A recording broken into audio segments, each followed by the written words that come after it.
Most people think catching a cheater is about finding evidence, a text message, a late-night phone call, a receipt from a place they said they never went. But that is not how deception works. And the fact that you believe it does is exactly why the person lying to you has been winning every single confrontation you have ever tried to have with them. There is a single behavioral response that reveals whether someone in your life is hiding something. It does not require a confession. It does not require proof. It does not require you to raise your voice, cry, beg, or argue.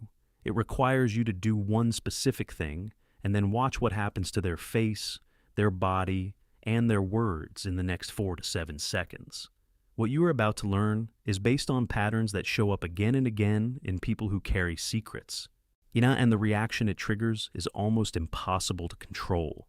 By the end of this, you will understand why every emotional confrontation you have ever had gave the other person exactly what they needed to keep lying. You will learn the one approach that removes every tool from their hands, and you will know, with clinical precision, what their response actually means. You can use this tonight. No preparation, no special skill, just one calm sentence in silence. But here's the part that matters most. If you do not understand this, you will keep walking into the same trap. You will keep handing your power to the person who is deceiving you, and you will keep walking away from conversations, wondering why you feel like the guilty one. Now let me explain something most people never consider. The person who has been lying to you did not just make up a story. They built an entire system around it. Think of it like a building. Every floor is a different lie. Every wall is a rehearsed reaction. Every door leads to a different escape route, depending on how you come at them.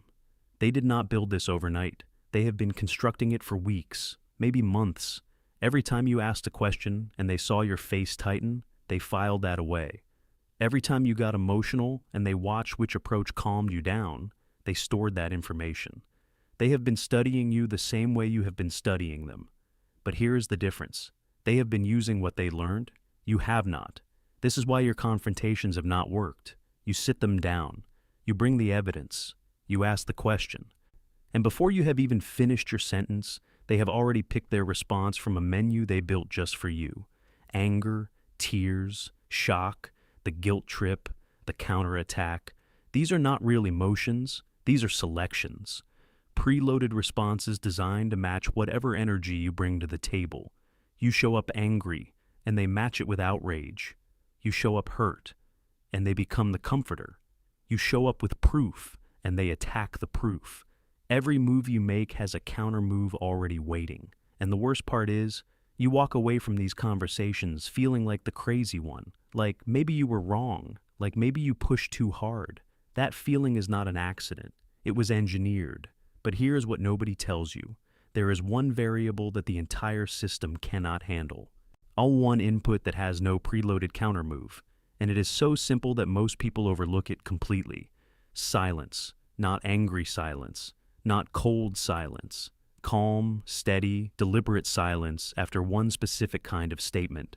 You mention a detail, a name, a place, a time that does not add up. You say it calmly, like it means nothing, and then you stop talking. You do not accuse, you do not explain. You do not ask a follow-up question. You just let the air sit still between you. And this is where everything changes, because the system they built depends entirely on reading your emotions in real time. Their brain is running a program. Scan the face, read the tone, identify the threat level, select the matching defense, deploy. It happens fast, almost automatic. But when you give them nothing to scan, the program crashes. Their conscious mind, the part keeping the lie alive, runs headfirst into their threat response. And those two systems cannot operate at the same time. One of them has to win. What comes out of that collision in the next few seconds is something they cannot rehearse, cannot control, and cannot fake. And what you see in that moment will tell you more than any confession ever could, but only if you know exactly what to look for. Because most people miss it entirely. They fill the silence too soon. They break eye contact. They let the discomfort push them into talking. And just like that, the system reboots. The mask slides back on. and the window closes. What I am about to break down in the next chapter are the 3 specific reactions that happen in those seconds of silence. The first one is invisible to anyone who is not watching for it. The second one will feel familiar the moment I describe it. And the third one does not happen during the conversation at all. It happens after. And it is the most revealing one of all. The first reaction happens so fast that most people miss it completely. It lasts between 1 and 3 seconds. And if you are not watching for it, you will never know it happened. But once I describe it to you, you will start seeing it everywhere. Not just in the person you are testing, in coworkers, in friends, in strangers. Because this reaction is hardwired into the human brain, and no amount of practice can stop it from showing up. Here is what it looks like. You are sitting across from them. Dinner, the couch, the car. You mention the detail, a restaurant name, a coworker they said they have not talked to, a time that does not match what they told you last Tuesday. You say it like it means nothing, and then you go quiet. In that first second, their eyes stop moving, not in a natural way, in a locked way, like someone hit pause on a video. Their hands freeze mid-motion. Their breathing shifts. It is not dramatic. It is a tiny gap in their rhythm, a half second where the whole body goes still. Most people never catch it because they are already talking again. They filled the silence because it felt uncomfortable. But that stillness is the most honest their body will be for the rest of the conversation. Here is what is happening inside their brain. The part of the mind responsible for detecting danger just received a signal. It does not know how much you know. It does not know if this is a trap or a coincidence. So it does what every threat detection system does. It stops all movement and scans. That freeze is not a choice. It is automatic. The same response that makes an animal go still when it hears a branch snap. Their conscious mind has not caught up yet. For those few seconds, the mask is off. And everything their body does in that window is raw, unfiltered truth. Now, pay attention. Because what comes next is even more important than the freeze itself. The recovery. The moment their conscious mind catches up and realizes they need to respond. And this is where it gets truly fascinating. Because the way they recover tells you exactly what kind of liar you are dealing with. There are 4 patterns. And the person in front of you will almost always default to one. The first is the over-explainer. They answer a question you never asked.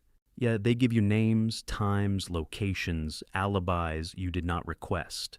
It sounds like honesty. But the amount of information does not match the simplicity of what you said. You mentioned a restaurant. They are giving you a full timeline of their week. That flood of words is not openness. It is a wall. The second pattern is the emotional redirector. They skip past what you said and go straight for your character. Why are you asking me that? I cannot believe you still do not trust me. Notice what happened. Your calm statement became a fight about your insecurities. The detail you mentioned is gone, buried under an argument about whether you have the right to ask. Now you are defending yourself. That switch is a trained move, and it works because most people do not realize the subject just changed. The third pattern is the counter-interrogator. Oh, instead of answering, they start asking. Where did you hear that? Who told you that? Why are you bringing this up now? This is not curiosity. They are gathering information. They need to know how much you know so they can decide how big the lie needs to be. If you answer their questions, you hand them a map of everything you have figured out, and they will use that map to build a better cover story. The fourth pattern is the performer. They laugh. They roll their eyes. They wave their hand and say something like, "Are you serious right now?" The tone is light. The energy is dismissive, like you are being silly for even bringing it up. But watch their body while their mouth is smiling. The shoulders are tight. The jaw is clenched. The eyes are not relaxed.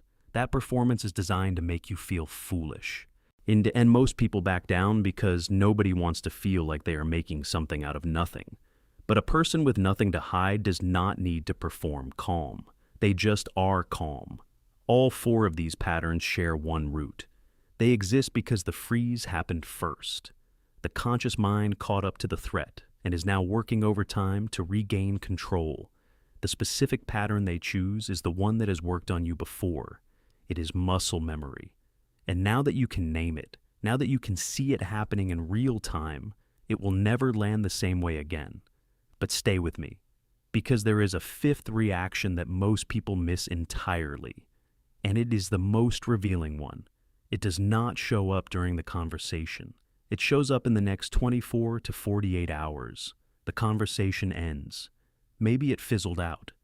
Maybe they changed the subject, but the test is not over. It just moved into its most important phase. One of three shifts will happen. The first is sudden warmth. Out of nowhere, they become more affectionate, more attentive. They compliment you. They suggest plans. They reach for you in ways they have not in weeks. This is not love returning. This is their system flagging a threat and flooding the relationship with positive signals to rebuild the wall between you and the truth. The second shift is distance. They pull back.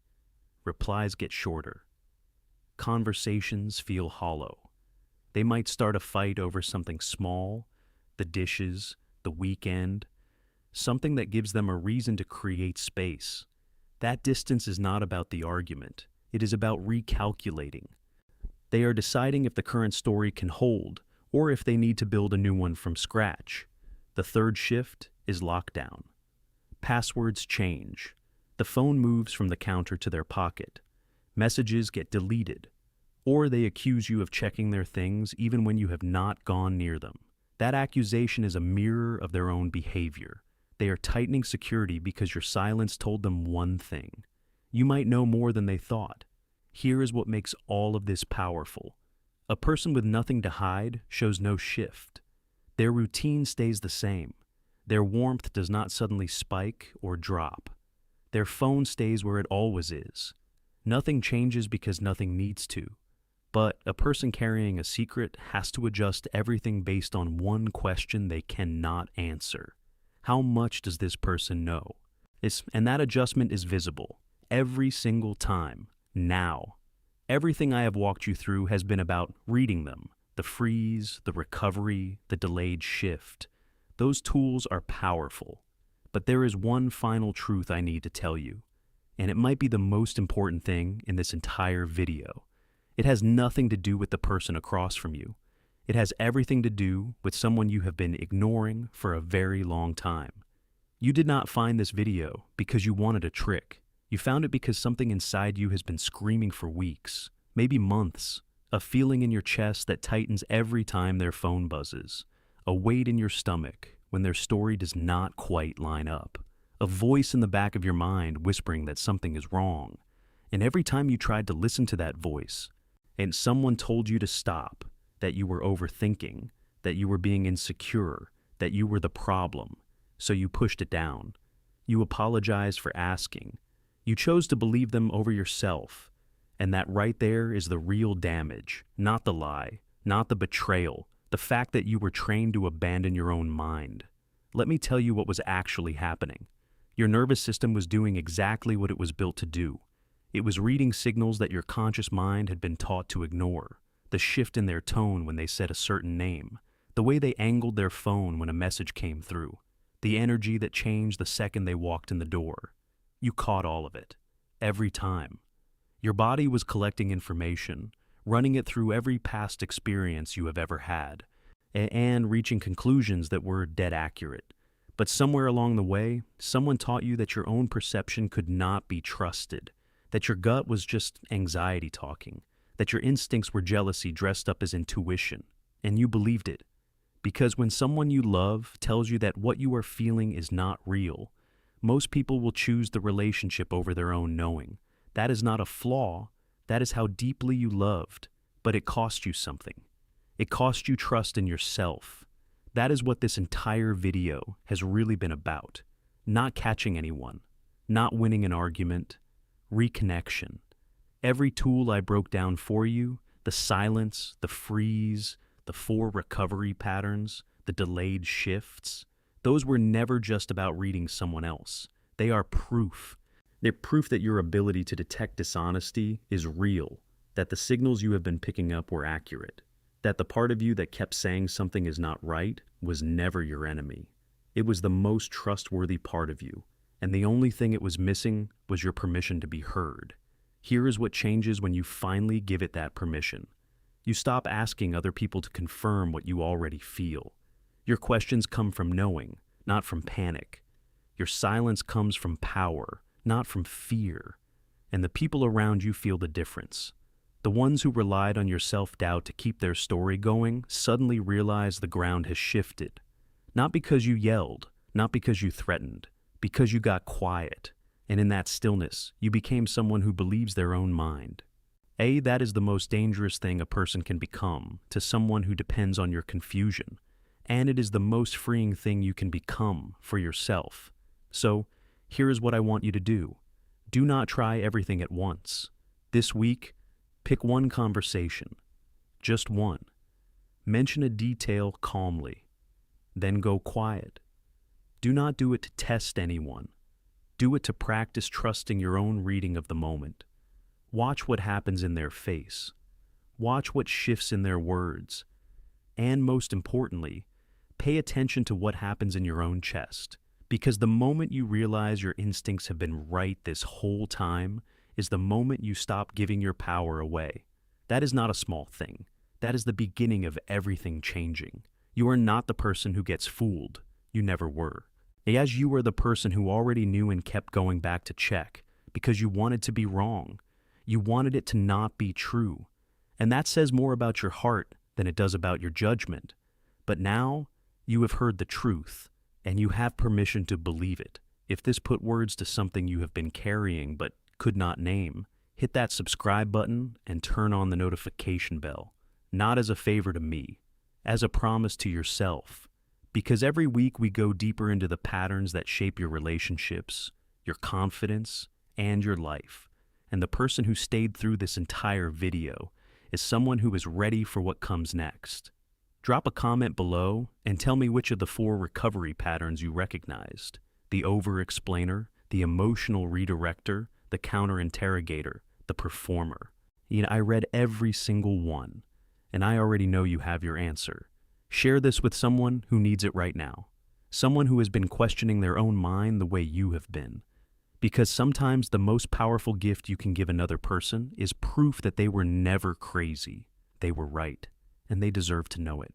You are doing better than you think. You showed up today. You stayed through every word. That tells me something about who you are. Keep going. Trust yourself. I will see you in the next one.